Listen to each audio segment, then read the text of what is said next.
Priscila Cassolino Araújo Souza, código 562. Qual sua idade? 23 anos. Qual seu estado civil? Solteira. Tem filhos? Não. Mora em qual bairro? Vila Barão. Não, Brasil.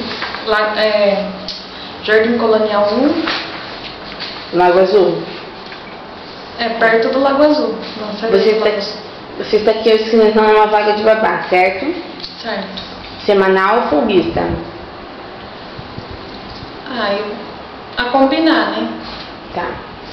Você relatou uma experiência no Lar Saúde, cuidando da senhora Regina, é isso? Eu trabalhei com a Regina, cuidava dos pais dela. Também cuidei de uma criança em Votorantim.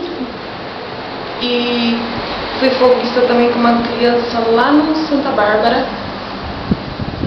Tá. Há quanto tempo você está cadastrada no Lar Saúde? Há 1 ano e 7 meses. Você cuidava de idosos e de crianças, né? Criança.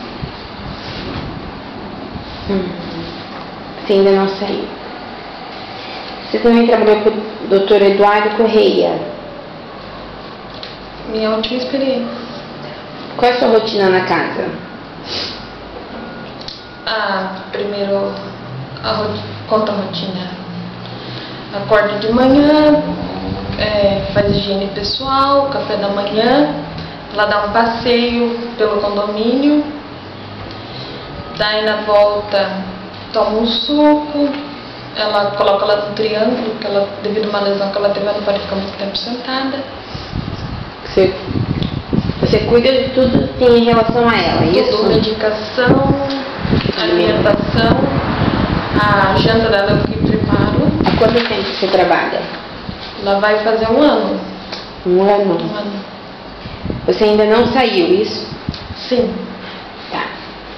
Você também trabalhou com a Solange? Foi meu primeiro emprego.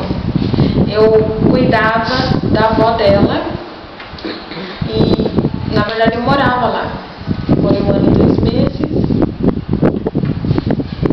E por que você saiu? Eu saí por causa que eu queria estudar e ele queria uma pessoa para morar 24 horas. Me fala mais das suas experiências com criança. Com criança, eu cuidei de crianças doentes. Recém-nascido?